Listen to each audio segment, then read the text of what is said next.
Good morning, sir. Can you see and hear us? Yes, I can, thank you. And can I apologise for keeping everybody waiting? Thank you, sir. May I call Duncan Atkinson, KC, please? Yeah. I swear by Almighty God I swear by Almighty God that the evidence I shall give that the evidence I shall give shall be the truth, shall be the truth, the whole truth, the whole truth, and nothing but the truth. and nothing but the truth. Good morning again, Mr. Atkinson. As you know, my name is Jason Beer and I ask questions on behalf of the inquiry. Can you remind us of your full name, please? Yes, Richard Duncan Atkinson. Thank you for coming to give evidence to the inquiry on a second occasion. Since you last gave evidence on the 5th and 6th of October this year, you've provided two reports to the inquiry described as your volumes 2 and 2A. Yes. Can I start with volume 2, please? That's EXP 504R.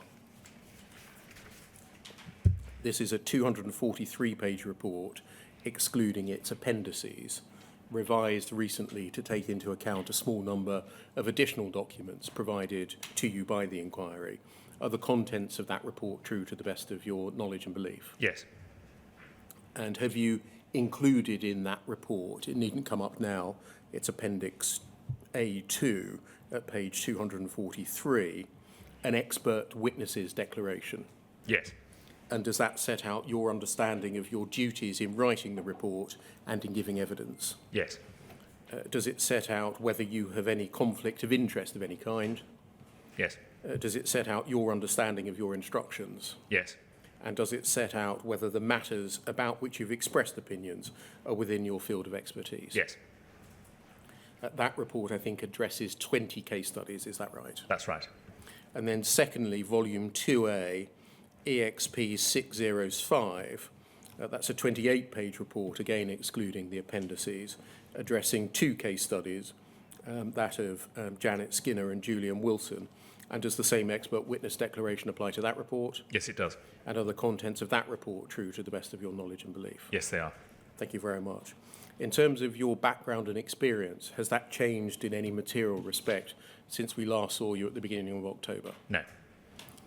By way of recap, in volumes 1 and 1A of your earlier reports, and in your evidence on the 5th and 6th of October 2023, you considered, is this right, the legal and policy framework for the investigation and prosecution by the Post Office of criminal offences, and more broadly, the framework relating to the responsibilities of prosecuting authorities, investigating authorities, in making, in particular, charging decisions and disclosure? Yes. The task that you've undertaken for us now, leading to your volumes 2 and 2A reports, concerns the extent to which, is this right, the legal and policy framework that you previously described was or was not complied with in the cases of the 22 case studies that we're looking at? Yes, insofar as that was possibly to identify that from the material that I had. I'm going to come on in a moment to the limitations Yes. of the material that you have been provided with. Is this right, that in terms of sort of a menu of issues, you focused on, firstly, investigations, and was that principally on the duties of an investigator to pursue reasonable lines of inquiry? Yes. And secondly, in relation to the Horizon system specifically, the application of that duty where a suspect either does not assert a problem with Horizon, either in their interview, in a defence statement, or otherwise, and in those cases where a suspect does indicate an issue or a question over the integrity of Horizon data. Yes.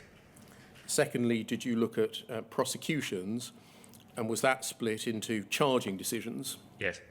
And in particular, the test that a prosecutor seemingly applied when making a charging decision? Yes.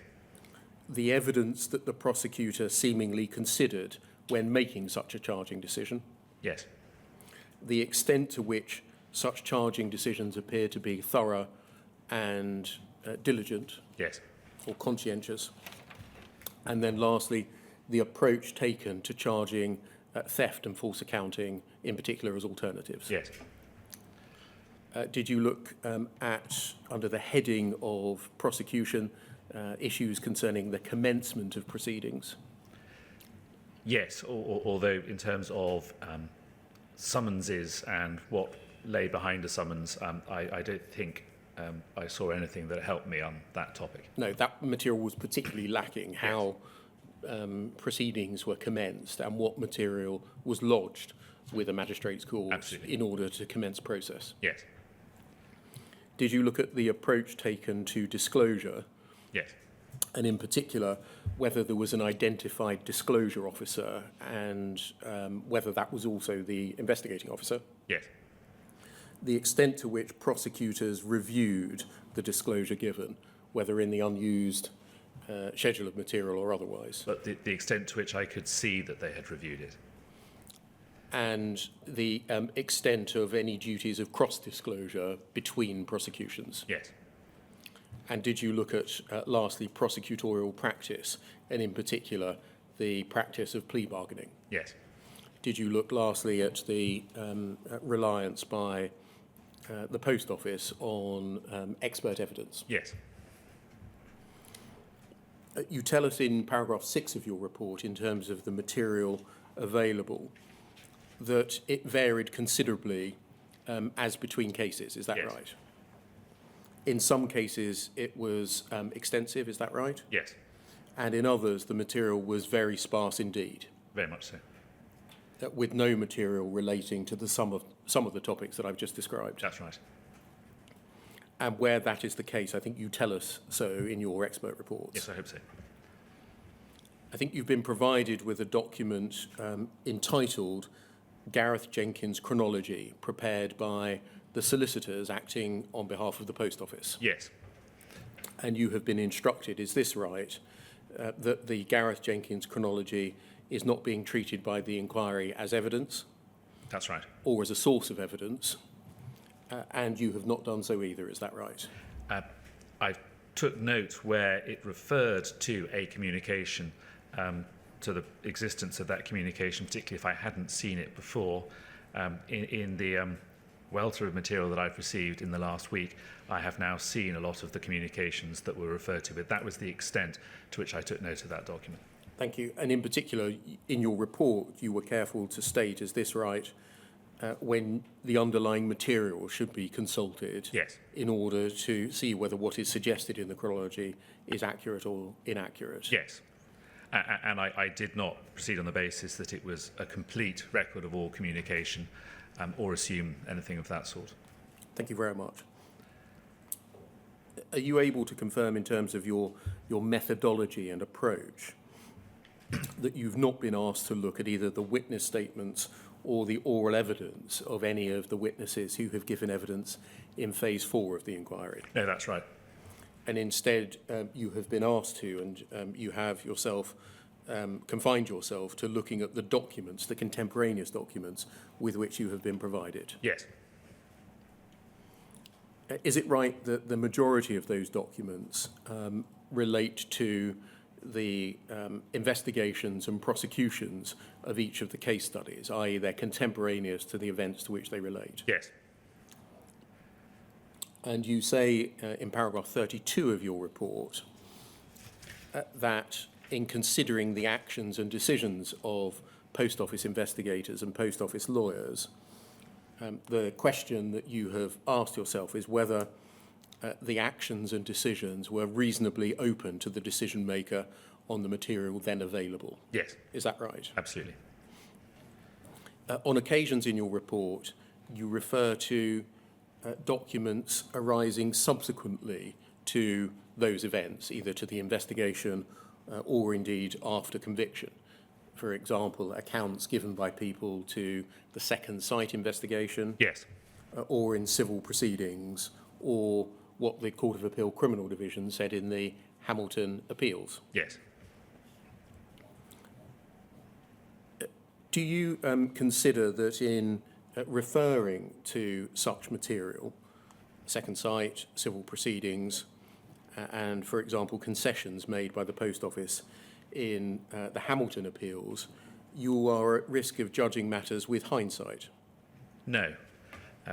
To take an example, where in the Court of Appeal, the Post Office conceded that they had not obtained ARQ data in a particular case. I took that as a basis to conclude that they had not sought the ARQ data in that case. That was something that, therefore, they had not done at the time, and I took it as evidence of what had or had not been done at the time. In the same way, in the second site reviews, in some cases, they were able there to refer to records of calls to call centres that had been made by the postmaster in question, that material which had not been sought at the time of the investigation, so far as I could see from the contemporaneous documentation, but the fact that at the second site stage they were able to look at it showed that it existed.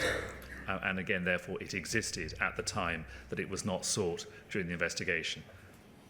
So it's subsequent materials that reflect back to either the existence of documents or a state of affairs contemporaneous to the matters that you're looking at? Yes, and I should add, in relation to the Court of Appeal, I have taken account of the assessment of the Court of Appeal of their view of what should or should not have been disclosed, but because it seemed to me that they're a fairly safe body to take into account in that, given that they are the Court of Appeal. But I have nevertheless come to my own assessment of what I consider the contemporaneous documentation shows was or was not done, and what should or should not have been done. But it's a comfort to know that they and I are of the same view. At various points in your report, you recognise that your ability properly to assess what happened at the time is limited by the fact that there are only limited papers available to you. Yes. Do you consider that care should be taken in relation to your conclusions in general terms, in that they may be based on incomplete information or incorrect assumptions? They may, particularly in the older of the cases, be based on incomplete material. I've made that clear in those cases. My conclusions, certainly by the time one reaches the end of my report, are based on a consideration of the cases across the piece. And clearly there is the possibility that in the cases where there isn't the material, for example, on disclosure, that was a completely different disclosure position than in the ones where I have seen the material in relation to disclosure, but it was all of the same kind in the cases where I saw it, and it didn't seem to me unreasonable to draw conclusions based on what I had seen on that basis. Thank you. In reaching your conclusions, did you measure the conduct of the Post Office investigators and the Post Office lawyers against the standards that you would have generally expected to exist at the time in practice, or against what the law required under codes, rules and guidance? Certainly under the latter, but because as we examined when last I was here, those codes and rules had been accepted by the Post Office at the time to apply to them and to their investigations and their charging decisions and so on. But clearly, having been in practice myself through that period, I have an awareness of how such cases were dealt with by, in particular, the police and the CPS, and so that will have also informed my view. But I tried, insofar as I could, to judge what was done by reference to what the law required and what the codes under the law required.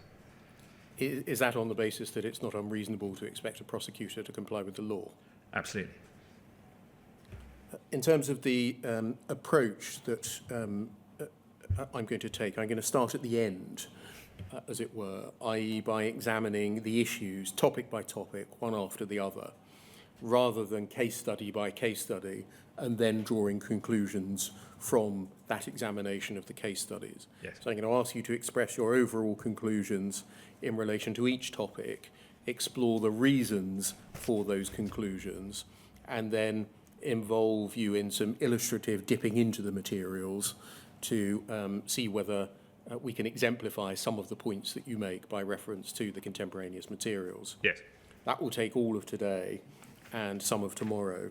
And then tomorrow, or what time is left tomorrow, I'm going to take you through so many of the case studies, the 22 case studies, as time will allow. You understand? Yes, thank you. Can we start, please, page 218 of your report, please? Yep. If that can be displayed.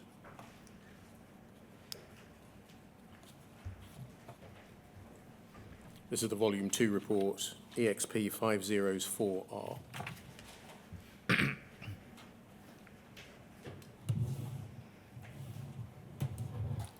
We just wait a moment for it to come up on the screen. Page 218.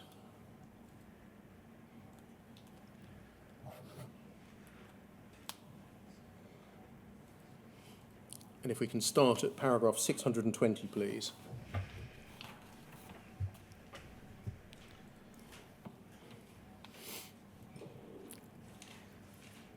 You say in the second line, at this stage, I seek to draw the strands together of that analysis, i.e. the analysis of the then 20 case studies by topic.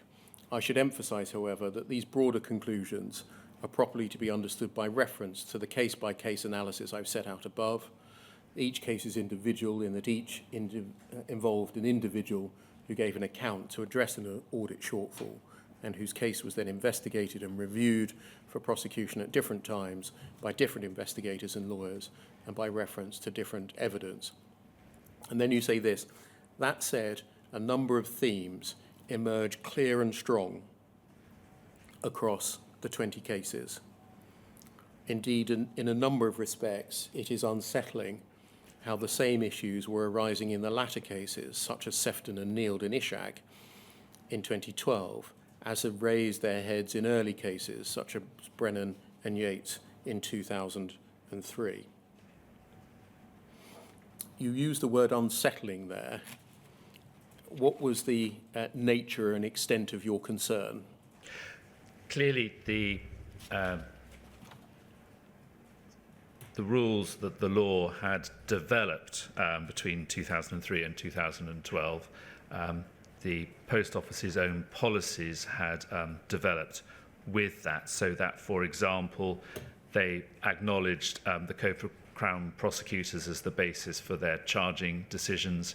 They had, albeit belatedly, identified the requirement to pursue all reasonable lines of inquiry under the CPIA code, and those changes had not resulted in changes in relation to the approach. Charging decisions were still made in a way that I had great concern about, and the pursuit of reasonable lines of inquiry continued to evade those inquiries in 2012 as it had in 2003. And perhaps the other area of concern was that it became clear to me, just on what I had read, that issues with Horizon and concerns about various aspects of its operation were developing over that period of time, and one might have expected a more obvious change in the approach of the Post Office to those issues over that period of time, rather than continuing to approach them in many respects in the same ways 10 years on from the earlier cases that I looked at. Thank you. Can we start then with the topic of investigation? I'm not going to take them in precisely the same order as you have. I've rejigged them slightly, but in fact we do both start with investigation and look at paragraph 621, if we just scroll down, please. It is a summary of what you found in relation to investigation, the following. Firstly, you found no document which identified which personnel were undertaking the role of investigator and which personnel were undertaking the role of disclosure officer. No, and as I say in the report, that may, on one level, have just been a recording problem, that one had to try and work it out, who was carrying out these vital roles under the CPIA, rather than finding anywhere where it said so. But the concern I had that flowed on from that was where it wasn't identified, it was more difficult to know what they appreciated as to their role and who was supervising them in doing it. That's the second issue. You say that the roles played were not in accordance with the division of responsibilities set out in the CPIA and the Attorney General's guidelines on disclosure, in that they were, I think, always undertaken by the same person. Yes. You say, thirdly, that it was unclear who was supervising or directing the disclosure officer. And does that mean that there was no evidence that you saw of such supervision or direction? Yes. That there was, in many but not all the cases, that there were investigation summaries or investigation reports prepared by an investigator, which was addressed to contract managers and persons of that sort. It was not clear who was providing a supervision to the investigation process in the case. There was no material coming from them, for example, that I saw giving instruction to the investigator as to reasonable lines of inquiry, by way of example. If we go over the page to paragraph 622, please. You say that in your first report, it was paragraph 108, you observed that there was a distinction between the CPIA code, which recognised that the same person could act as both investigator and disclosure officer, and the post office position, which recognised that they normally would be the same. Yeah. That was in their policy document. Yes. You said you recognise that will often be the case in smaller scale investigations by the police and others, i.e. that they would in fact, as a matter of practice, be the same person. Yes. But you say my concern was that a check and balance in the system with two different viewpoints on investigative and disclosure steps was routinely not being incorporated into post office cases, and that has been borne out by the materials that you have now seen. What checks and balances do you consider were missing here that might not also be missing from equivalent levels of police investigations at the time? So far as the investigation team are concerned and the disclosure officer's role, clearly the intention, as it seems to me, of the CPI code is that you have your investigator and your disclosure officer separate, so that there is a degree of independence to the disclosure assessment from the investigative one, so that the person making the decisions as to disclosure is not inevitably the person who has had to come to an assessment of whether there is whether the suspect is correctly to be charged within the investigation process. And there was no cross discussion between such persons in these cases, because they would have been talking to themselves. And so the person who had interviewed the suspect, who had acquired the evidence that they considered necessary to prosecute the suspect, was then the person who was deciding whether there was material that undermined the case that they had built in order to disclose it. And there was no one that they were talking to within the investigation in relation to that.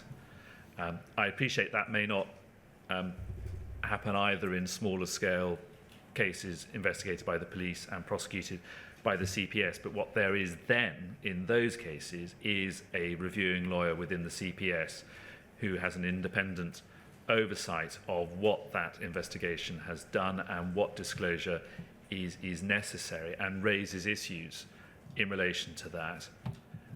Here, of course, it was done by the same organisation, albeit the criminal law division at the post office, and my concern there was that I saw in many of these cases very little evidence of any such oversight by them of identifying reasonable lines of inquiry, identifying things that needed to be disclosed contrary to a view having been expressed by the investigator stroke disclosure officer. So there wasn't that more than one person looking at it, more than one organisation looking at it, which to an extent the CPI code envisaged. What do you understand the purpose or the rationale for that division of labour, division of responsibility to be in the CPIA code and in the AG's guidelines on disclosure? Well, it provides a degree of scrutiny of the process if it is just done by the investigator, who then decides whether there's any material they've obtained that they think undermines the case that they've built. Then there's no one to stand back and ask those very important questions. There is a responsibility for the lawyer who becomes involved in the case to do that.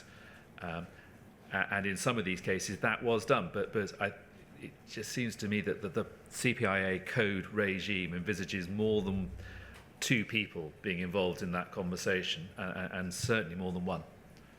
Thank you. If we go on to paragraph 623, please.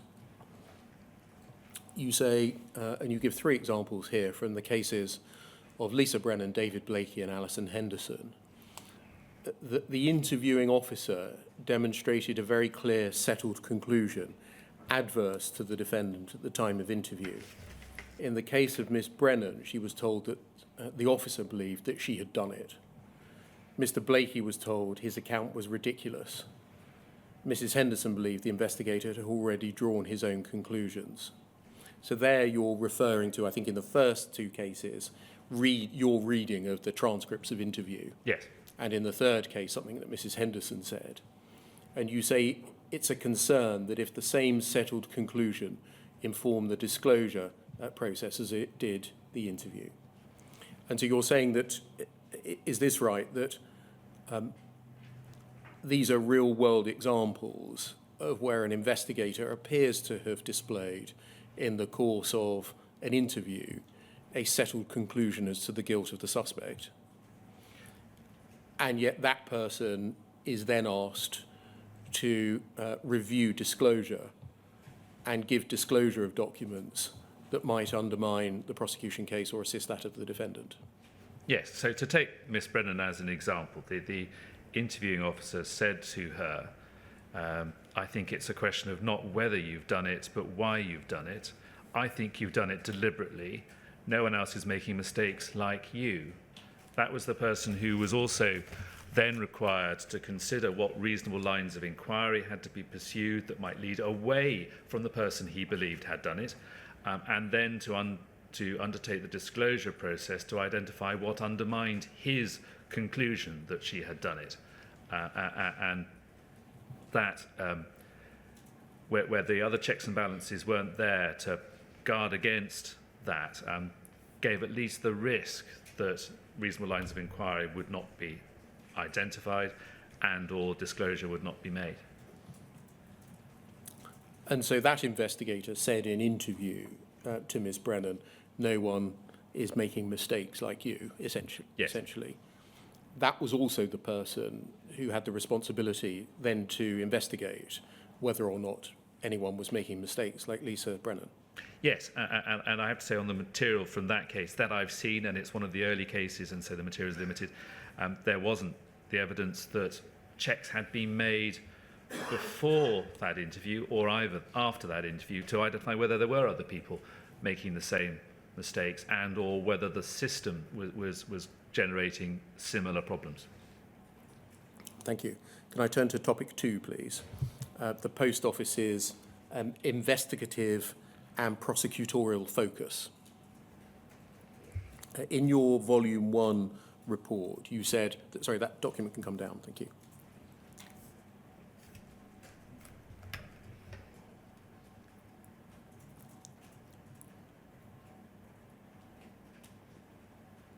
In your volume 1 report, you said that a number of Post Office policies drew attention to financial and business-related factors in making prosecutorial decisions. Yes. And you said that that was a reading, your reading of the documents, that did not instill confidence in the independence, fairness, or transparency of those decisions. Yes. At various points in your volume 2 report, you refer to the approach of the Post Office seemingly being driven by a desire to protect Horizon. Yes. That arising in particular in the context of disclosure decisions and in pleas. Yes. consideration of pleas. Yes.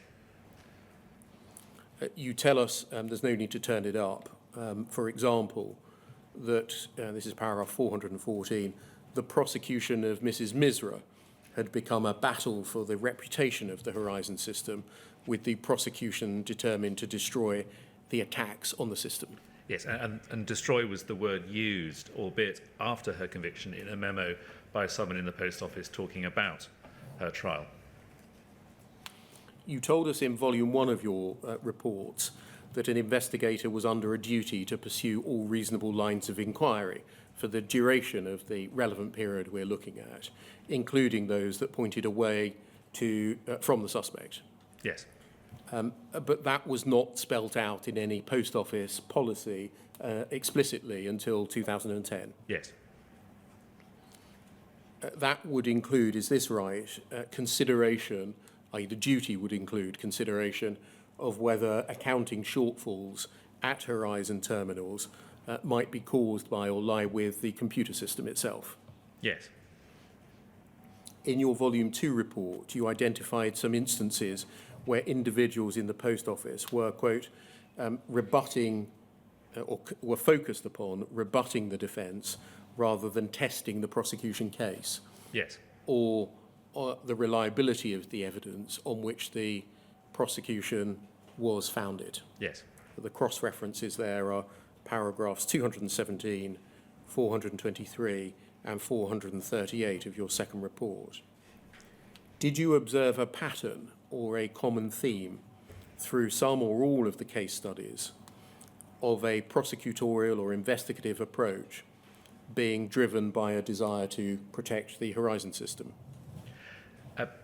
In a number of respects, just to give examples, which I suspect we'll come back to, in relation to the acceptance of pleas in a number of cases, the acceptance of those pleas was explicitly made conditional on there being no criticism of the system. When in 2012, I think, a form of words was put together to address the fact that issues with Horizon had come up in a number of cases around the country. There was a significant part of that asserting that there were no problems. And there was, on the face of the disclosure in cases, very little that did identify faults along the way, even where faults were being understood. Did you form a view as to whether that desire to protect the Horizon system affected the independence and fairness of the Post Office's investigations and prosecutions? Well, certainly in the majority, at least, of these cases, inquiries were not made, for example, by the obtaining of ARQ data and looking at it to identify whether there were faults in the system. And whether that was because those investigating did not appreciate that they needed to, or whether it was because they chose not to, the fact is they didn't. In relation to charging decisions and the supervision by prosecutors of the system, in the majority of these cases, although if they were applying the code for Crown prosecutors, they were expressly advised to consider the reliability of the evidence on the basis of which they were making charging decisions, they did not raise any question about whether there was any question as to the reliability of the Horizon material, which was the basis for their prosecution decisions. And that's either because they did not consider they needed to, or they weren't aware there was any issue with it, or they chose not to. But the fact is they didn't.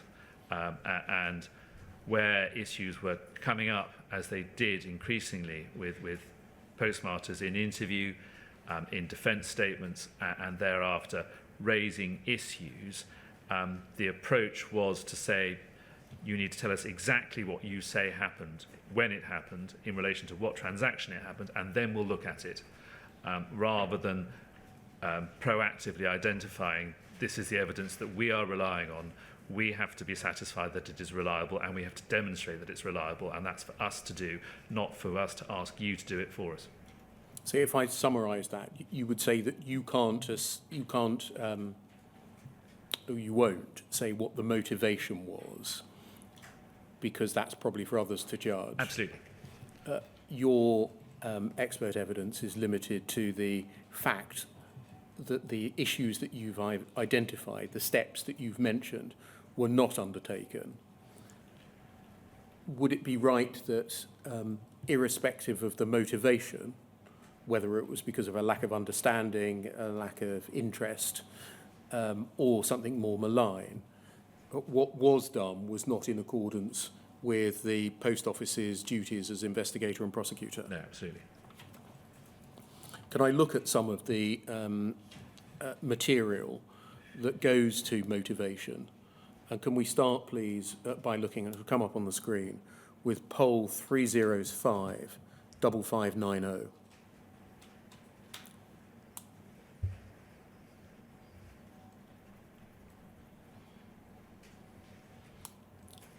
And if we could just make that a bit bigger so we can see all of it.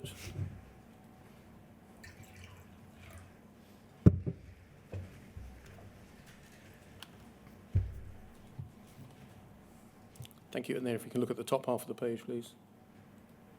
Thank you.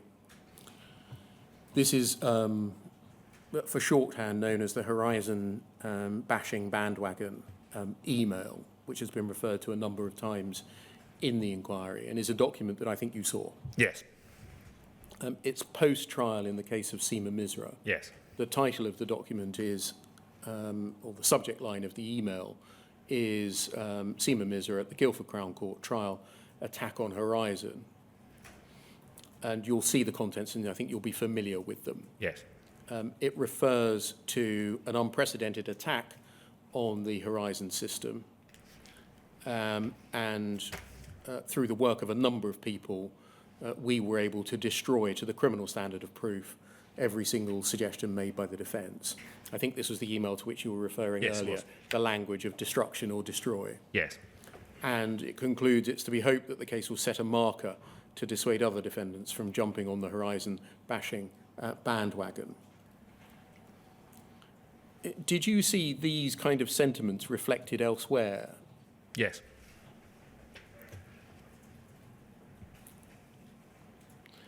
Do they reflect, in your view, a disinclination to test the reliability of the evidence on which the prosecutions are founded?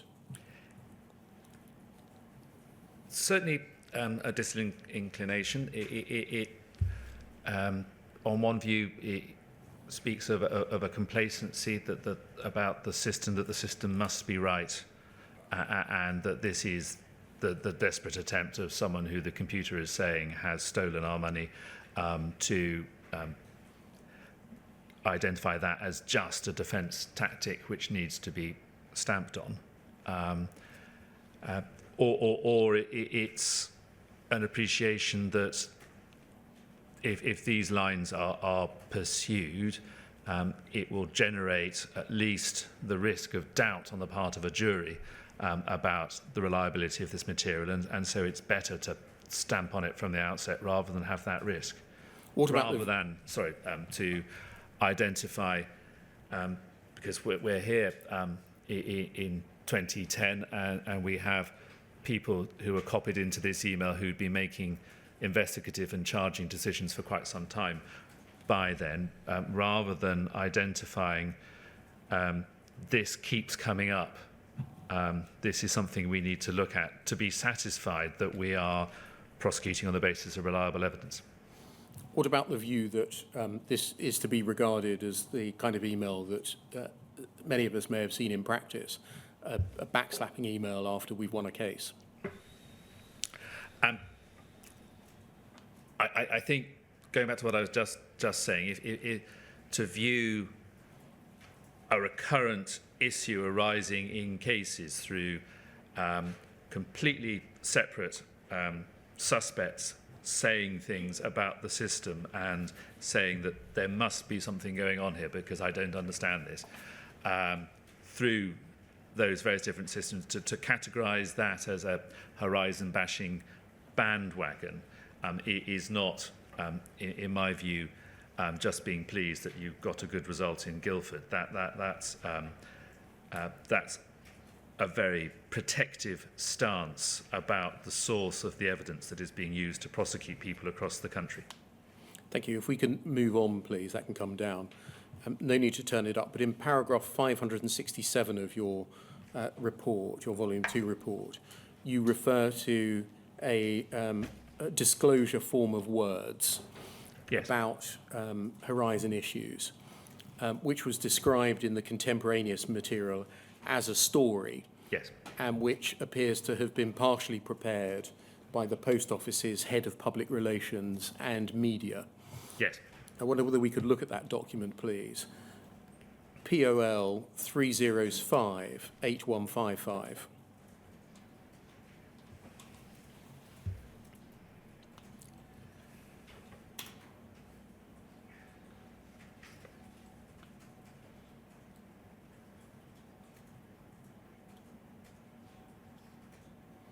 If we can start with page 3, please.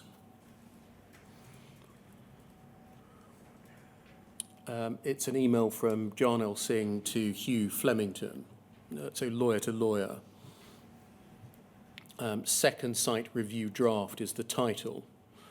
After a number of meetings between Post Office management and members of Parliament in relation to the court cases, it was agreed the Post Office would undertake a review of the cases which had been raised by the members' constituents. In order to provide assurance to the interested parties, Post Office management proposed the use of independent auditors, second sight.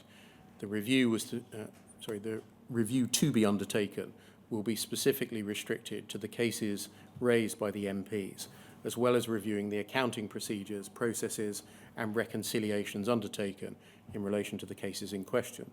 Before formal instructions are given to the independent auditors, agreements will be sought from all interested parties, namely the MPs and Justice for Sub-Postmasters. The Sub-Postmasters have requested a forensic accountant of their choice to be appointed to oversee the cases being reviewed by second sight. All the above is accepted based on the terms of the review being carried out, but it must be stressed that this is not an acknowledgement by Post Office Limited that there is an issue with Horizon. The Horizon system is working properly, robust, and is being used up and down the country. When the system has been challenged in criminal courts, it has been successfully defended. And then if we scroll up, please, we can see that, sorry, just scroll down a little, just to catch the bottom of that page. We can see that the lawyer Hugh Flemington sends the document on to Susan Crichton, Alwyn Lyons. She was then the company secretary. This is the story which Jay, I think that's Jarnell, put together following our meeting last week. Any comments, please, before we release it? Then up, please. The company secretary sends it on.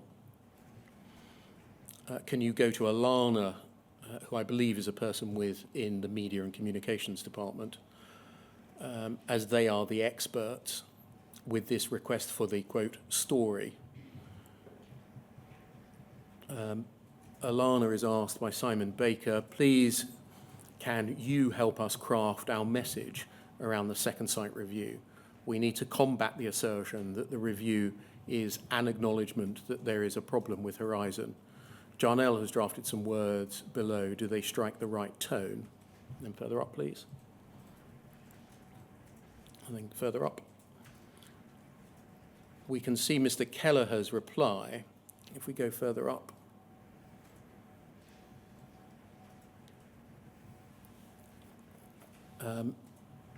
Back to Simon Baker. As this message will most probably find its way into the media, we do need to get the message across from the start that we continue to have full confidence in the robustness of the Horizon system and then reinforce it. So I suggest the following tweaking to the proposed wording from Jarnell. We can see then that there are 3 paragraphs, 2 on that page. I'm not going to do a track changes comparison. The last one is a significant amendment. All the above is accepted based on the terms of the review being carried out. This is no way an acknowledgement by the Post Office there's an issue with Horizon. Over the past 10 years, many millions of branch reconciliations have been carried out with transactions and balances accurately recorded by more than 25 different sub-postmasters, and the Horizon system continues to work properly in post offices across the length and the breadth of the UK. When the system has been challenged in criminal courts, it's been successfully defended. And then scroll up, please. Mr. Baker says, that works, thank you. And then it's passed back down to the lawyers. You've seen the final draft of, quote, our story. Can this now be released to our agents and counsel for consistent approach and submissions when there is challenges to the Horizon? I think we can understand the sense of yes. what Mr. Jarnail Singh is referring to there. And so did you understand this to be a story that was to be reflected in the approach taken by lawyers, including when submissions are made about challenges to Horizon? Yes. Did you understand that this was to be reflected in evidence in any way? I certainly understood it was to be reflected in disclosure or a response to disclosure. I mean, this email I saw in the context of the case of Miss Sefton and Miss Neild, and it's not altogether clear if, and if so when, it reached them, but certainly it was a topic of requests from them for disclosure, that it was in that context that this seems to arise in that case. And so I took it at very least as being a statement that was going to be provided as disclosure where issues about Horizon arose. So as it says, they're released to our agents and counsel. That's the people who are doing the prosecuting for them. So that this would be what they would be saying, what they would be disclosing, what they would be submitting when a defendant sought to raise any issues with the operation of Horizon. And what concern did you have, if any, over this? Well, it was a press release rather than a disclosure note. It didn't particularise what issues had arisen in earlier cases, how often they had arisen, in what circumstances they had arisen, over what time period they had arisen, what people were saying in those other cases had happened, what expert evidence had been obtained on either side in relation to them. It certainly does not address whether any actual bugs or problems or flaws had been identified, and this is 2012. And so certainly on the basis of material I'd seen from 2010 in the context of the case of Miss Misra, there was material that, from a disclosure point of view, did raise issues about the reliability of Horizon, at least potentially. And this document would not have told you any of that. Quite the opposite. Can I show you a document that you may not have seen before? It's something that I snuck in over the weekend. And so if you need time to think about it, then do say so. Poll 0012-0723.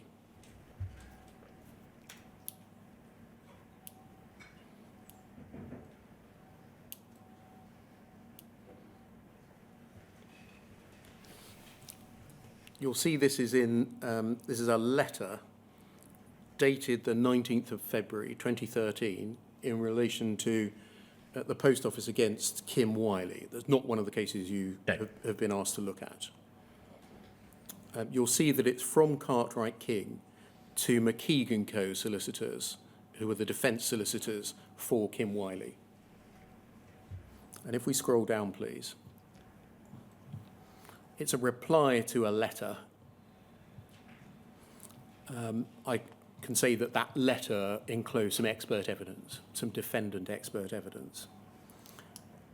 Cartwright King say, thank you for your letter dated the 14th of February 2013. Please find enclosed a notice of additional evidence. And amongst those is a statement from Stephen Bradshaw, and I think you know him to be one of the Post Office investigators. Yes. Dated the 20th of November. And then paragraph 2 we can skip over. And then paragraph 3,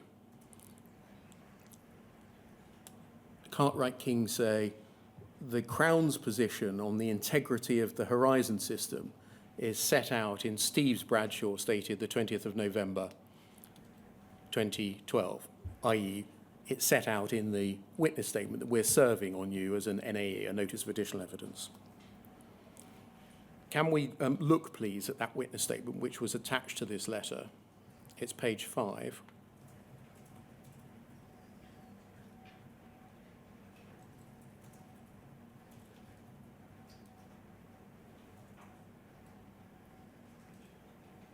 Thank you. We can see Mr. Bradshaw's witness statement of the 20th of November 2012. So that's the NAE that's being served. And if you just read it to yourself and see whether it starts to become familiar to you. Yes, it does. And if we scroll down,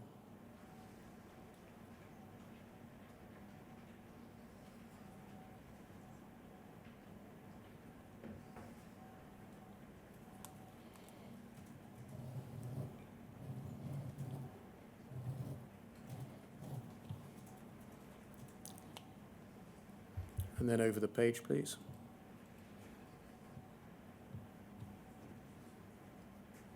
I think you'll recognise that Yes. as the text of the email Yes. drafted by the head of public relations and media of the Post Office, and it's now become a witness statement. Yes. If I was to tell you that Mr. Kelleher, the head of public relations and media, had not only been cut and pasted into this witness statement, but had been cut and pasted into other witness statements, what would your view be? It's given the timing of this, it's profoundly disturbing that both as evidence in cases, which is advanced to be true to the best of the author's belief, and as the extent of disclosure in 2012 in these cases. This is February 2013. Yes. It's being served. Yes. That is it. That is all that a defendant would be informed as to that which was capable of undermining the prosecution case or assisting them in relation to the operation of Horizon. That was an assertion from effectively a press release that the system works well, and that where others have tried to challenge it, they have failed. That last bit, sadly, is true on the basis of the cases that I've seen, but the fact remains that this is not a proper approach to the disclosure on these topics. It's certainly not a proper approach as to the extent of disclosure on these topics, and it's a rather disquieting approach to the use of a witness statement. Why is it a rather surprising approach to the use of a witness statement? Well, it's clearly witness statements can be drafted not just by the person who signs them. I'm aware of that, but to sign up to this, unless you really did think this was all that one could say on the topic of the operation of Horizon, it is disquieting, and someone such as Mr. Bradshaw, whose name comes up in a number of the cases I've seen over a period of time that I'd seen, for him to be signing up to that, knowing that what issues had come up in cases, what had been said by these completely independent people about what they had experienced in their use of Horizon. This doesn't really reflect, I would have thought, his own experience, let alone that of the post office that he was working for. Thank you. That can come down.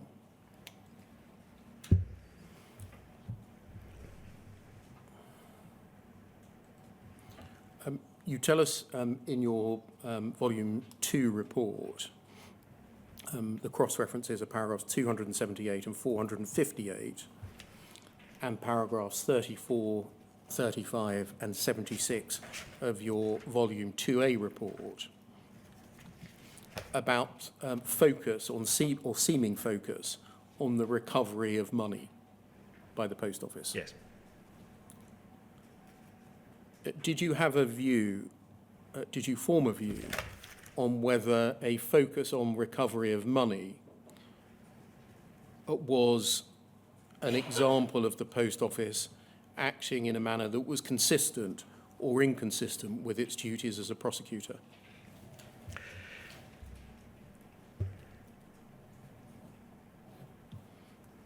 As a starting point, clearly, where the evidence demonstrated that someone had taken their money and had been convicted of theft on that basis, then for them to seek to recover that money was entirely consistent with the normal operation of the system. That's what the confiscation process is usually used for. And equally, voluntary repayments of monies that have been taken and or have been lost as a result of the action of a defendant will be a factor that will be taken into account in deciding whether you're going to prosecute them and also in assessing the appropriate level of their sentence for the court to assess that at the end of the process. But here, in a number of cases, pleas were being taken to false accounting. The basis that was advanced from interview on, usually by the suspect, was that they hadn't taken the money. They didn't know where the money had gone. They couldn't explain why the computer was saying the money had gone, but for various reasons they had chosen or felt compelled to adjust the records to effectively stave off the day when the accounting errors were held against them by their contracts at the end of the day. And so there was an acceptance of a plea that did not involve financial loss that was caused by the suspect, and yet the suspect was pursued for that financial loss, both on occasion by it being made a condition of the acceptance of their plea, and also through the use of confiscation as a means to get the money back from them. Did you form a view as to whether it was a form of abusive process to seek confiscation in circumstances where the Post Office could not prove that the money was stolen by the accused and a plea to false accounting had therefore been taken? Well, on the one hand, I'm conscious that at least in one of these cases, an argument was put forward on behalf of the defendant that it was an abuse of process, and that argument was not successful. Yes. But equally, I am aware that the Court of Appeal expressed, at the very least, concerns about the tying of the recovery of funds from someone who'd pleaded to false accounting rather than theft.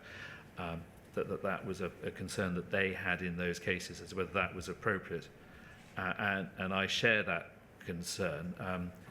It's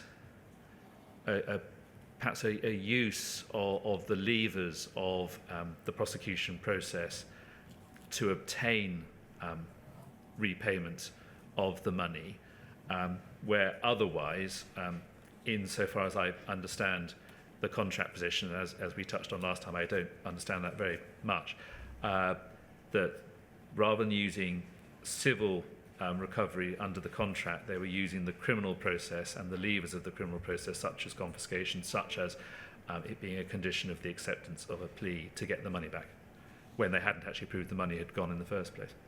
Thank you very much. So given the time we started this morning, I propose to take the morning break now until 12 o'clock and then sit from 12 until 1. Yeah, that's fine, Mr. Beer. Thank you very much, sir. 12 o'clock.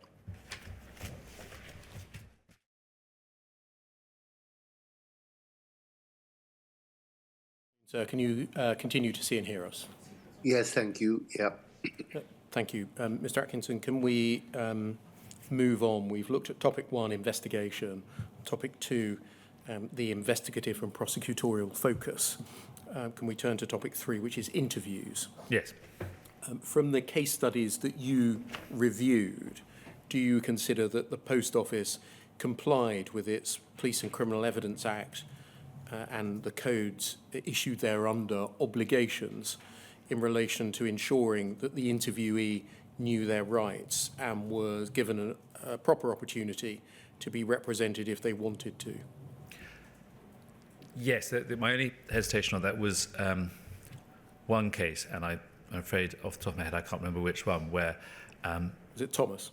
Yes, Mr. Thomas asked to have a particular solicitor, and the decision was taken not to wait for the solicitor, and they therefore arrested him, or got the police to arrest him, so that they could carry on with the interview. But I think in his case, ultimately he did have his solicitor by the time he was interviewed. So with that one wrinkle, yes, they complied with their PACE obligations. In paragraph 623 of your report, which is on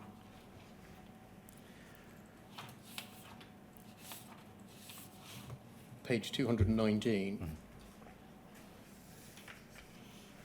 we looked at it earlier, you note, I think critically, the comments and expressions of disbelief by some investigators in the course of the interviews.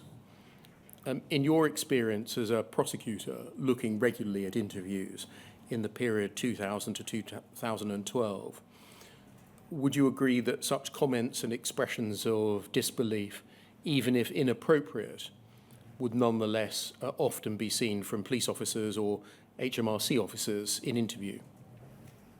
I can certainly think of occasions when I've seen them. I wouldn't say it was a routine thing. I can think of cases where such expressions have resulted in applications to exclude the interview in those cases. And the point I was seeking to make here was not a quality check on the quality of interviewing questioning. It was more that this is the person who was making the investigative and disclosure decisions in the case who was saying this, and that was why I thought it worth identifying. Thank you. The inquiry has heard that pre-interview disclosure was given to an interviewee's legal representative prior to the interview, but that if the interviewee was not legally represented, then they wouldn't be provided with pre-interview disclosure. Was that in accordance or not in accordance with practice as you understood it? Home Office guidance, which I was given a copy of, amongst many other things, last week,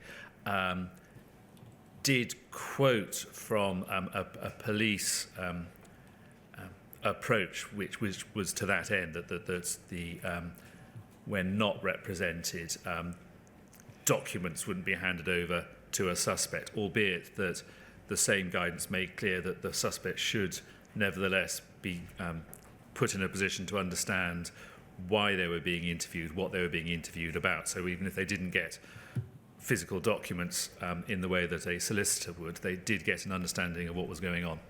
I think the guidance that you're mentioning, there's no need for us to turn it up, is Home Office guidance, yes, dated the 31st of August 2023, yes, from this year, quoting from a National Police document, yes, that tends to suggest that the purpose of the provision of pre-interview disclosure is to allow the legal representative to understand the nature of the case, yes, and provide appropriate advice to the suspect, in particular on whether to answer questions or not. yes, and certainly within my experience, well before 2023, I am aware that where a suspect was unrepresented, they were not given copies of documentation, albeit they were then asked about that documentation during interview, and that would accord with the approach in the Home Office document.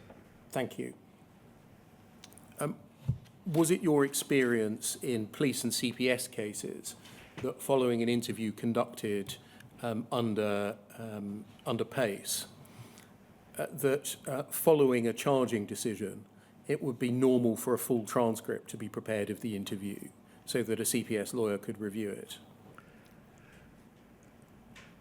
Certainly, at the very least, the reviewing lawyer would have more than a paragraph's worth of summary of an interview before making a charging decision.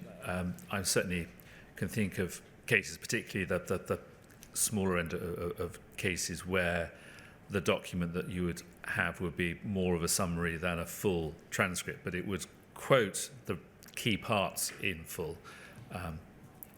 Is it right that as part of disclosure, in a police and CPS case, what ought to be given is an interview transcript, if one is available, and the tape recording or digital recording of the interview, if available? Yes. And the defence would therefore have the opportunity to check the accuracy of the transcript of interview? Yes. And is it right that one of the standard forms of directions that courts would issue in a contested case would be for the parties to agree interview edits in advance of trial? Yes, and certainly there was a stage at which the form that was completed at the first substantive hearing in the Crown Court of the case, and its acronym changed over time, but at that hearing, one of the questions on the form was whether the tapes had been provided to the defence, and then a follow-on question as to the agreeing of an accurate transcript between the parties. And that process would include checking whether the transcript is accurate versus the tape, Yes.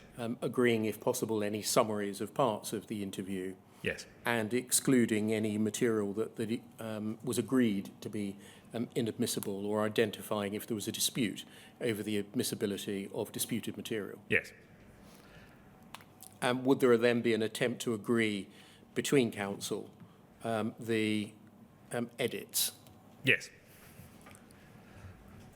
Was that, so far as you can see, an approach that was adopted in the post office prosecutions? I can't, off the top of my head, think of an example of seeing discussion in the paperwork, which is all I can go on, about that, one way or the other. In the case of Mr. Brennan, I'm not going to ask for these to be turned up, but there are two versions available to us of the ROTI, the record of taped interview. The first, poll 304-7322, contains the expressions of incredulity that you mentioned. The second, poll 304-7320, has them excised, and the metadata from that second version appears to suggest that it was created shortly before trial. Would you expect that sort of comment from an interviewing officer to be excised before trial at the request of the defence? At the request of the defence, yes. But do I understand the point that you were making in paragraph 623 to have a different object or different target? Yes. It wasn't about the editing of interviews. No. It was about the identity of the investigating and then disclosure officer. It was as to the mindset of the investigating and disclosure officer, particularly the disclosure officer. Thank you. Can we move on to topic 4, please, which is a substantial topic, charging decisions. And if we can split this up, please, and start with some general points about charging decisions. And I'm at page 223 of your report. Yes, thank you. Paragraph 632.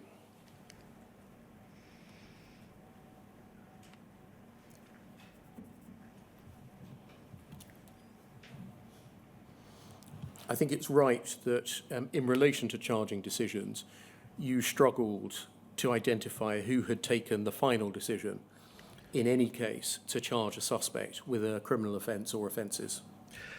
Yeah, and this is follows on from the concern I expressed when last I was here, that there were a number of documents, policy documents from the Post Office that at least suggested that business managers, or indeed I think in these a couple of cases HR personnel would be making decisions in relation to prosecution. And so I was very keen to see evidence of who actually made the decision and who they were and what their position was. And I didn't see anything like that. I saw advices from lawyers, internal advices in the first instance, but it was not clear who acted on those advices. So that's an identity of decision maker issue. Yes, and whether the person who was making the decision was applying the Code for Crown prosecutors, for example, what factors they actually looked at. And what reasoning was included in that decision maker's record of decision making. Yes, if any, yes. Over the page to paragraph 633, you say the advices relating to charge that I've seen, produced in the main by lawyers working for the Post Office Criminal Law Division, do give rise to real concerns. So I think the closest that you came to a reasoning for charge, even if it was not the decision to charge, and I'm using charge as a shorthand for initiating process by way of summons, were these advices from criminal law team members. Yes. You say they gave rise to real concerns. Can you explain why these advices gave rise to real concerns, please? They were always very short, and brevity is a fine quality, but not where it means you cannot actually discern from the charging advice what the basis for the conclusion reached in that advice is, what test has been applied, what factors have been taken into account, what evidence it is has been identified as underlying the conclusion. In the main, the documents set out the conclusion, and that was it. So they didn't show their workings in any way. And where particularly decisions were being made to charge an offence of theft, where on what I had seen it was far from clear what basis there was for reaching a conclusion that there was a realistic prospect of a conviction for theft. The lack of any such analysis was troubling. You mentioned in paragraph 633 as well that they took as read the evidential position set out in the investigator's summary. That was my assumption on the basis that there was nothing else, that the advice was usually addressed to the person who had written the summary, and so an investigator had put together their assessment of the evidence, had sent it, as far as I could see, to a lawyer in the Criminal Law Division, and the Criminal Law Division lawyer had sent it back with the conclusion as to whether they considered there was a realistic prospect of a conviction without anything else. There was no suggestion in any of these that they had seen anything else before giving their advice. Just concentrating on the question of what information was included in that charging advice rather than the merits of the decision reached. Based on your knowledge of the Crown Prosecution Service and bringing into account the fact that I think your practice, even in 2000 to 2012, might have been concentrating on cases of significance or unusual complexity, if you were to review a sample of CPS charging decisions made by CPS lawyers in that period, in the ordinary run of criminal cases of an equivalent seriousness to these, do you think you would find on the file an advice which set out or which explained how the evidence met the code evidential test? Clearly, those that I saw varied in the degree of analysis, but even in the period 2000 to 2013, I saw charging decisions across a whole range of offences, and there was a real adherence to the code for Crown prosecutors, in that they would set out, these are the things we have to go through, and these are how we have gone through them. And that did usually, I'm not going to say always, but usually involve an analysis of the evidence. There would be reference, for example, to the account in the interview. There'd be a reference to the loser's statement, if that was the type of offence, or the complainant's statement. There would be an analysis of the anything that might undermine the credibility of the complainant. Those things would be there, whether they would be all there, whether they would in themselves always sufficient is perhaps a separate question, but there would certainly, in those that I saw, be an analysis of the evidence. There would at least be a reference to aspects of the evidence in those decisions. In put shortly, are you holding the Post Office to an ideal standard rather than reflecting the reality of the standards that were applied by other prosecutors in making the criticism of these charging decisions that you have? I don't think I am at all. I think, particularly once the Post Office had expressly said that it was going to apply the code for Crown prosecutors, that then I don't think it's unreasonable to expect to see an analysis by reference to that test, long or short, but an analysis. And where you are making a decision about particular offences that involve particular elements that are the elements that you'll need to consider. So, for example, in relation to the offences we are generally concerned with in these cases, a question of dishonesty, that there ought, in my view, to be at least a reference to the fact that you need to prove it, and perhaps the evidence that you rely on to do so. And you wouldn't say that's not asking too much? No. And what about in a theft case, identifying that you've got to prove an appropriation and asking oneself the question, how do we prove an appropriation? Absolutely. What is the evidence of appropriation? Yes. What is the evidence that the money has gone and has gone to the person? And gone at the hands of this person? Yes. Yes. If we turn up, please, page 224 of your report.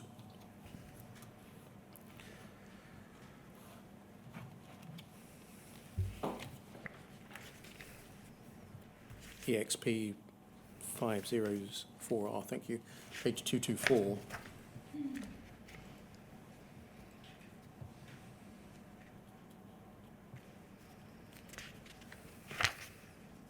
And if we look at just the last three sentences on the substance of paragraph 633 there, you say, in particular, this involved consideration of the evidential basis to establish dishonesty, evidence to show where money had gone, and whether the evidence was reliable.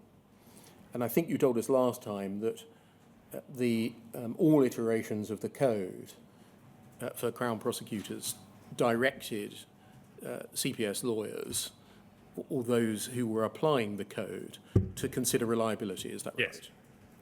And you say, by way of example, in the case of Lisa Brennan, she was charged with theft, even though the internal memorandum sent by the lawyer to the investigator asked whether there was evidence of stealing as opposed to the covering up of shortages, and whether there was evidence that she was dishonest rather than incompetent. Yes. And I think if we track that document down, we're not going to do it now, we'll find that that was the very advice that said there's a realistic prospect. It was as near as I could find to one in that case, and that, again, it was an early case, but there was nothing to suggest that there was anything else, and so it wasn't that the investigator provided evidence to show evidence of stealing as opposed to covering up shortages, or evidence of dishonesty rather than incompetence, before any decision was made to charge. It appeared that the decision was made when there was no answer to those questions. And how concerning is that? Well, I Well, should say, is that concerning? Yes, it is, because the lawyer in that case identified the right questions. They were absolutely the things to ask before you charge someone with theft. But they went ahead and charged, as far as I could see, not knowing what the answers were. And that seems the wrong way round to me. In the case of Oyeteju Adedeo, you say at B that the lawyer correctly identified dishonesty as the likely defence, but didn't address what evidence there was to prove that element of the false accounting offences Yes. that she nonetheless advised be prosecuted. And under the code, the lawyer is enjoined to identify what likely defences are and what evidence there is that addresses those defences. And it wasn't just a defence, it's an element of the offence that had to be proved. And so both in assessing whether the elements of the offence were proved on the evidence and whether any defence that was raised was likely to succeed or not, that was the right question to ask, but you needed the answer to it before you could come to a conclusion. And then lastly, in the case of Josephine Hamilton, she was, you say, charged with theft on the basis of an investigation report which said, I was unable to find evidence of theft. Yes, and so if my understanding was correct and the lawyer was looking at the investigating report to come to their view on charge, in that case they were being told that the offence couldn't be proved and then they charged it. Was that a concern? Yes. The inquiry's heard evidence from a range of investigators and prosecuting lawyers who have told the chairman that they believed at the time that the evidence showed that Horizon was reliable. If that was their state of mind, and putting aside the fact that we now know that to have been incorrect, would that make any difference to your view as to the reasonableness of the charging decisions?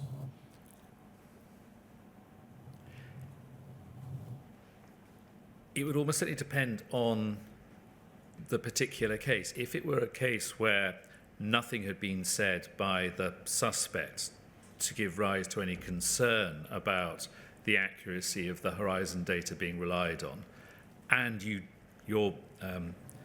had evidence, as opposed to a belief, you had evidence that the system was working properly, then that would, to charge on that basis, providing everything else was made out, would not be inappropriate. But if you had a suspect who was raising issues in relation to their post office and the Horizon system in their post office, then that you might have evidence that the system generally was operating properly would not absolve you of the need at least to consider whether there may have been a problem at that post office and its operation there that needed to be investigated, because it may be that the evidence in relation to the system at that post office was not reliable, even if the system more generally was. So can I summarise it that a generalised belief in the mind of the lawyer based on rumour, chatter or messages from senior management would in no case be sufficient? No, you would... You needed evidence? You need evidence, absolutely. The nature of that evidence might differ, is that right, between a case where a sub-postmaster had raised Horizon reliability as an issue, as against a case where they had not? Yes. You draw these threads together over the page, please, in paragraph 634, and it's the first sentence. You say, as a result, to adopt the wording of the inquiry's question, we'd ask whether the charging decisions were thorough or conscientious. You have said that they were neither thorough nor conscientious. No, they were brief and in some cases perfunctory. Can I turn to the second issue, please, which is the test that was applied by the charging lawyer, the reviewing lawyer. Yes. And you pick this up in paragraph 635, which is further down the page. Thank you. You say the test that was applied by the lawyer in giving such advice varied. As you said in your first report, the code was not acknowledged as the basis for charge until 2007. That's adopted or acknowledged by the Post Office until 2007, when it was said that the sufficiency of evidence to prosecute in the public interest would be considered by reference to the code. You observed in your first report there was little assistance provided in the Post Office documents until 2013 as to how the code was to apply to the cases prosecuted by the Post Office in relation to either limb of the test. And then you say this: in fact, on my review of these 20 cases, I confess to not having identified any significant change in the way that charging decisions appear to have been approached before 2007 and after, or as the code for Crown prosecutors developed with new additions in 2004 and 2010. Yes. And can we extend that to the 22 cases that you looked Yes. at? It didn't improve in the case of Janet Skinner or Julian Wilson. No, there continued to be no analysis of the factors identified under the code, particularly in relation to the public interest, and there was still cases across the piece where the test was set out in ways that didn't reflect the test. Can we go over the page to page 226, please, and look at paragraph 637? You say even more concerning is the evidence in a number of cases that you reviewed that the test of a realistic prospect of a conviction was not the test or the only test being applied. In the case of Mr. Blakey in 2005, whilst the realistic prospect of success for charges of theft and false accounting were asserted, they were accompanied by the assessment that there was a low prospect of success for theft, but a high prospect of success for false accounting. In the case of Mr. Thomas in 2006, a different lawyer considered there to be a realistic prospect of success for charges of theft and false accounting, but this was accompanied by the assessment that there was a medium prospect of success. And in the case of Peter Holmes in 2008, the same medium prospects of success test was added to the assessment of the realistic prospects of conviction.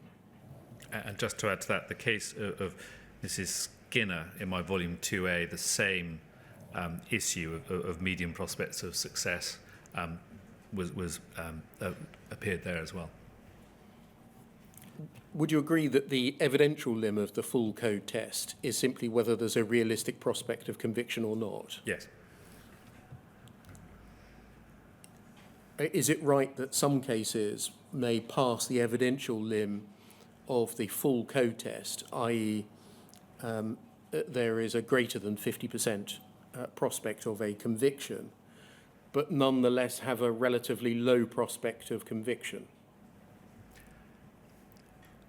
In the sense that they're nearer 50% than not, yes. And some who have passed the 51% threshold may have a very high prospect of conviction, i.e. near the 99%. Yes. For the purposes of the code test, does it matter whether it's 51% or 99%?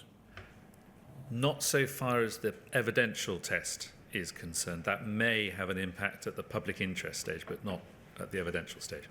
And why might it have an impact at the public interest stage of the assessment? Because if it is a borderline case and there are other public interest considerations that might tend against prosecution, then the fact that the case is a weak one will add to the weight of those public interest considerations. In a private prosecution where a prosecutor is not obliged to prosecute, even if both the evidential threshold is met and the public interest test is met, might the relative strength of the evidential case be a factor that the prosecutor would take into account in deciding to commit time and resources to prosecuting? Yes. Is that how you read these memoranda? No, I confess I wasn't really very sure as to how I should read these memoranda, because there were so few clues in their brevity as to how I was meant to read them, and that it may have also puzzled anyone who was receiving them at the time as their advice. On the one hand, taking the case of Mr. Blakey as an example, it was saying there's a realistic prospect of conviction for theft, but a low prospect of success for theft. And on one reading, those two things cancel each other out. Were you concerned that the gloss that was put may have undermined or vitiated the assessment that there was a realistic prospect of a conviction for theft? Yes, especially when considered against what evidence there was of the elements of theft in that case. If it were intended as a you could, but I wouldn't if I were you, then it needed to be spelt out in terms rather than left to the intuition or guesswork of someone else. If it were seeking to address it's made out, but you may not want to prosecute because the prospects of success are low and therefore the public interest factors might outweigh it, then it would have been helpful if it had said any of that, but it didn't. And so it just suggested to me a lack of confidence in there being a realistic prospect of conviction. And if that were the case,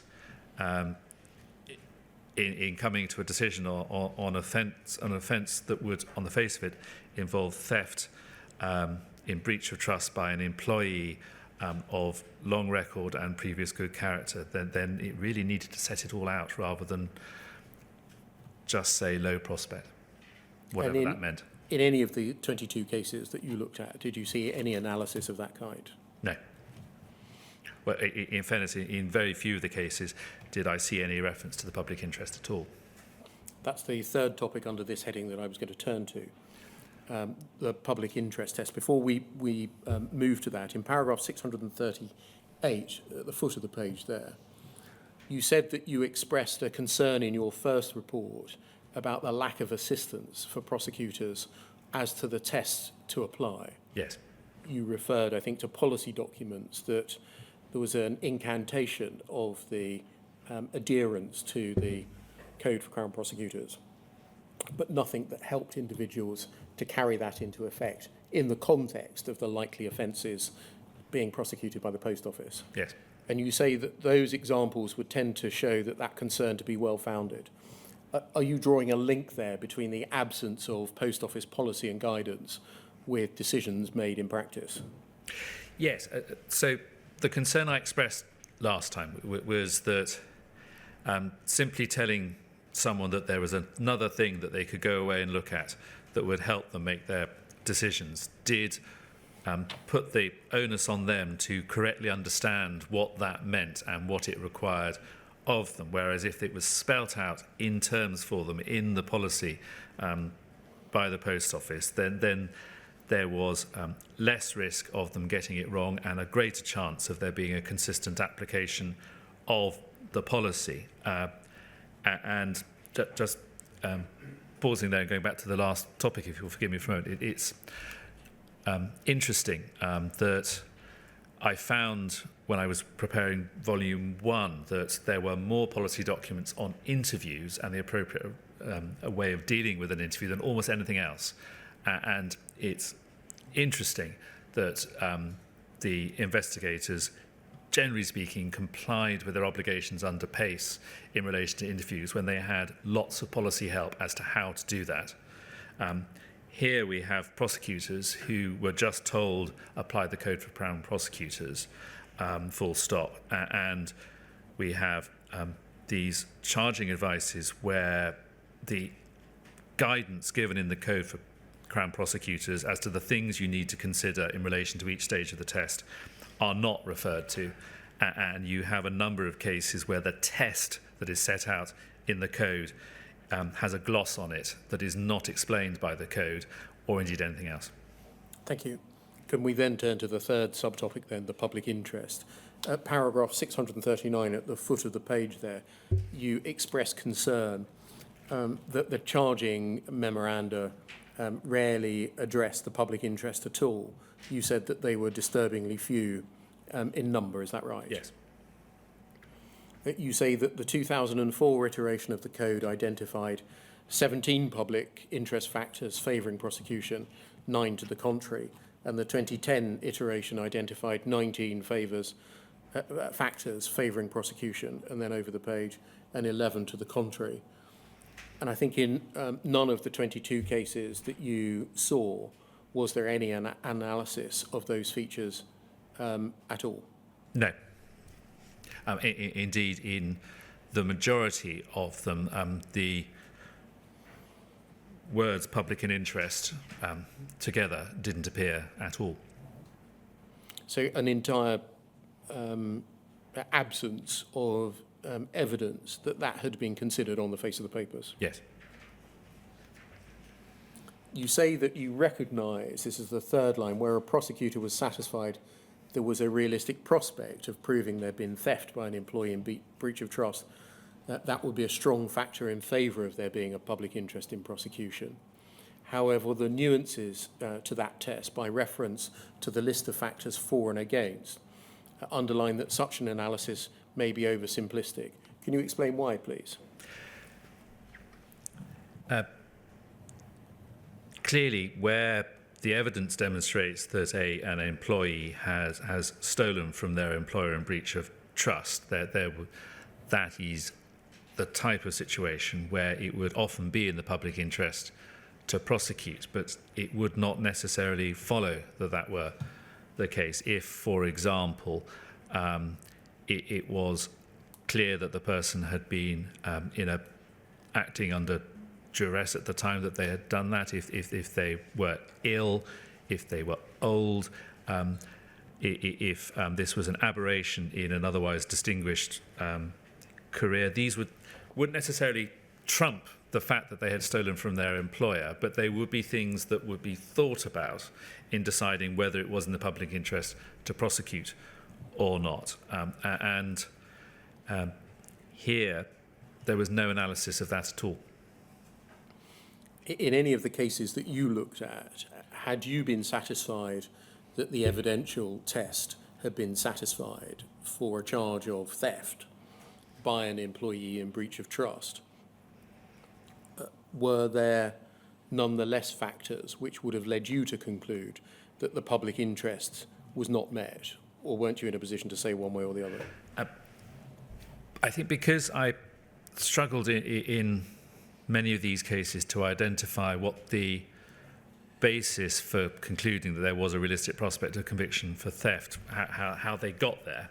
I'm not sure that I got beyond that to consider the public interest, but clearly where you have the suspect in interview, and this was then relied on as the basis for prosecuting them, saying that this was not deliberate financial benefit that was driving them. This was things coming up in the system that they couldn't explain and sought to cover up.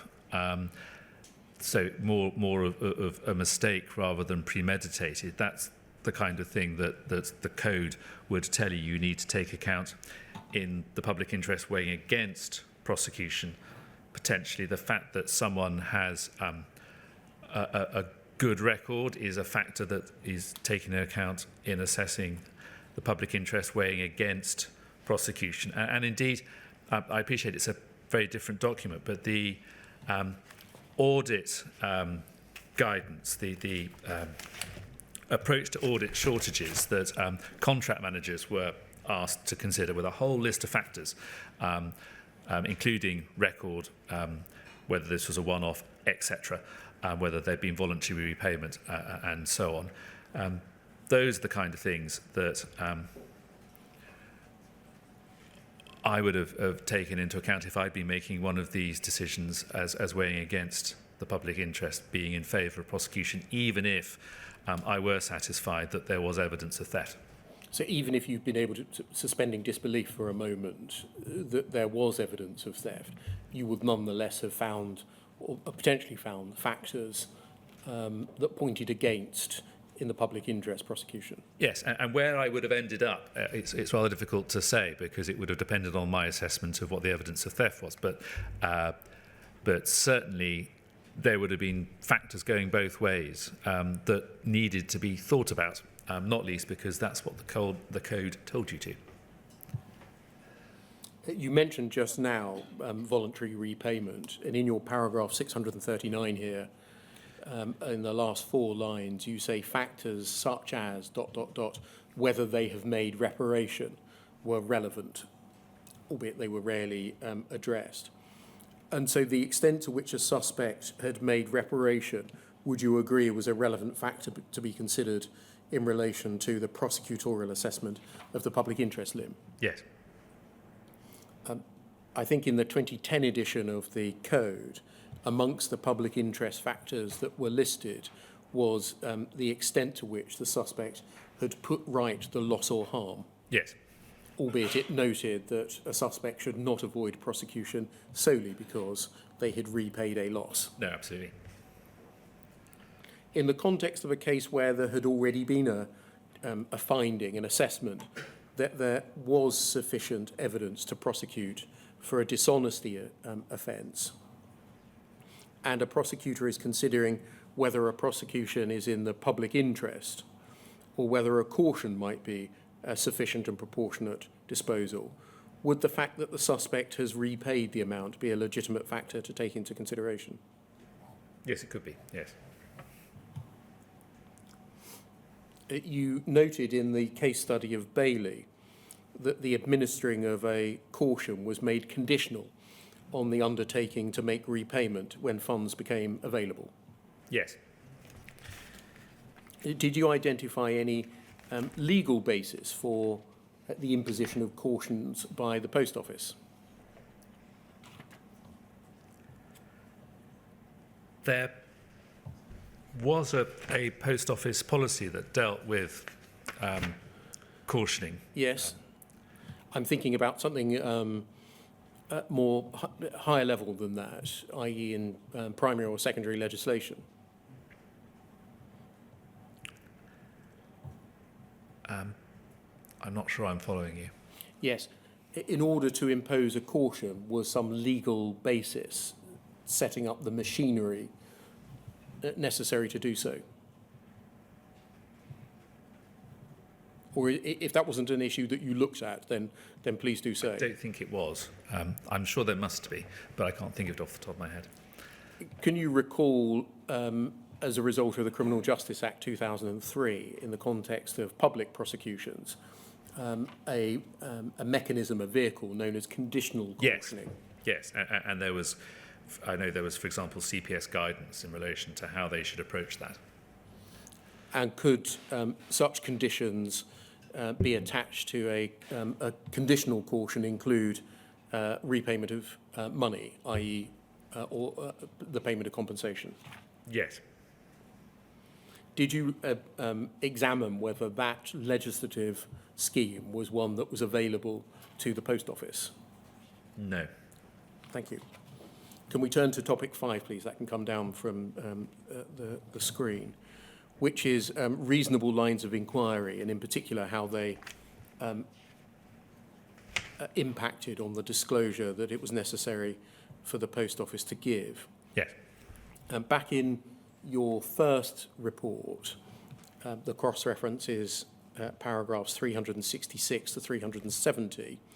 You set out some conclusions in relation to the requirement to pursue all reasonable lines of inquiry. I'm just going to remind you of them. Thank you. Firstly, you said that in the present circumstances, the requirement in the particular circumstances involved consideration of whether the investigation included whether accounting shortfalls at Horizon terminals might lie with the computer system, either as a matter of course or where such a possibility was raised by a suspect in interview. In volume 2 of your report, you identify some failures on the part of the Post Office to pursue such reasonable lines of inquiry and resulting disclosure failings. Can we look, please, at page 219 of your second report?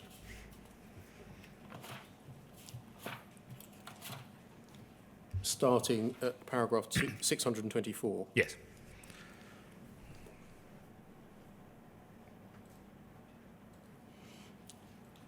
So page 219.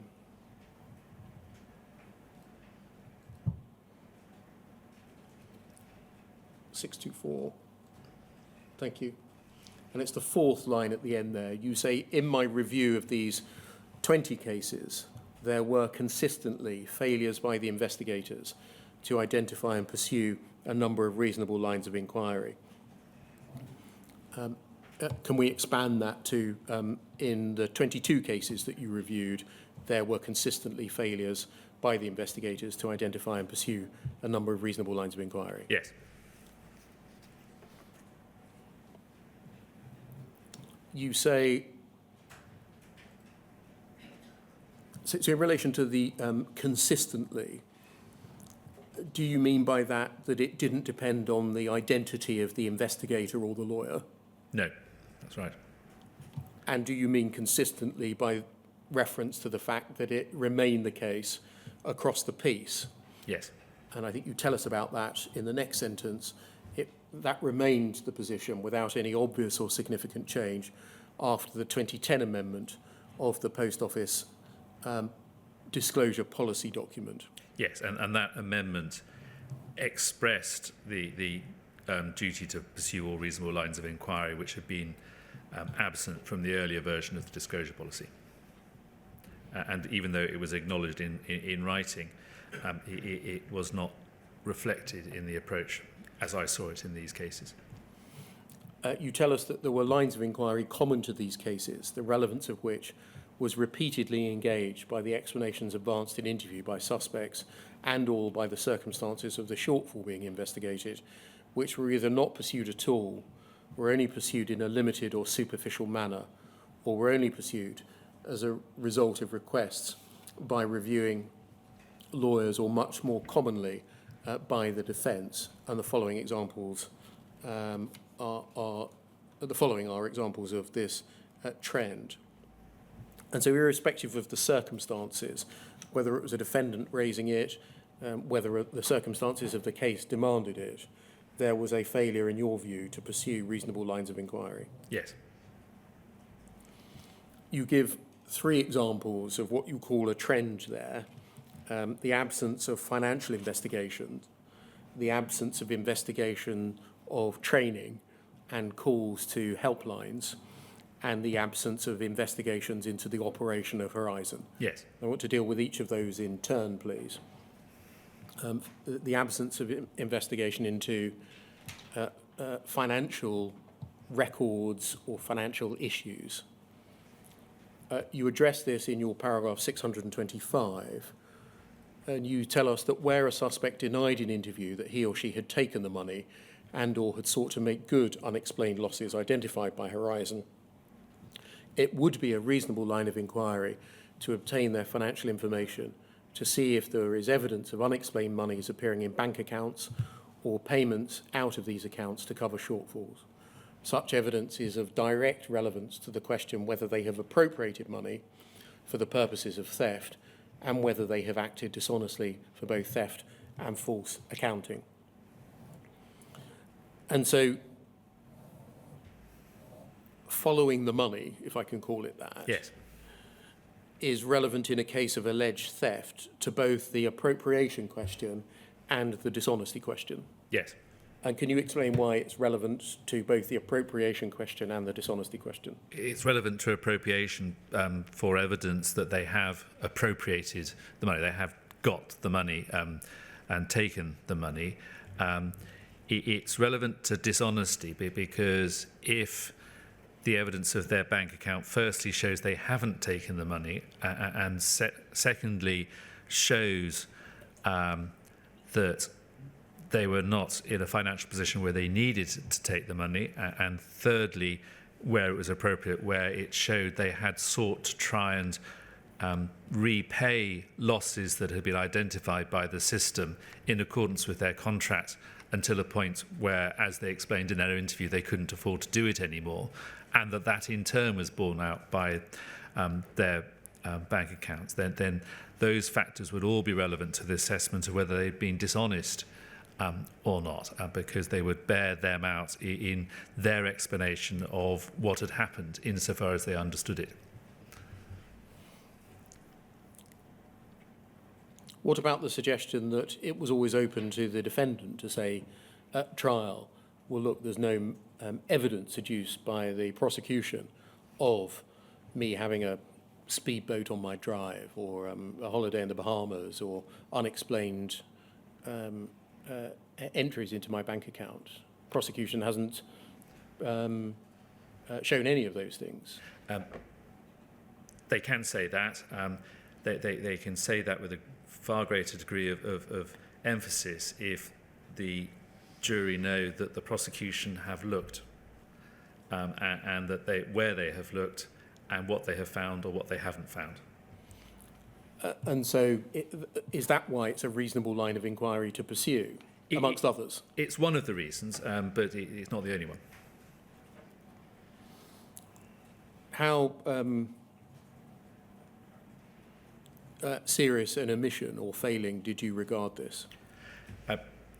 In the first of the cases I considered, that of Lisa Brennan, the lawyer absolutely rightly asked the question of the investigator as to whether there was any evidence to show that she had stolen the money before then going on to charge her with theft anyway.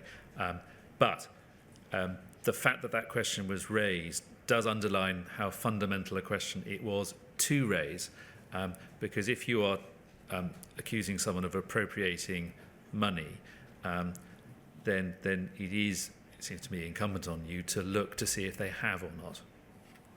And a good place to look for that, not the only one, but a good place to look for that would be to see if you can see any evidence that they've got it. Did you see any explanation in the papers that you saw as to why this line of inquiry was not pursued?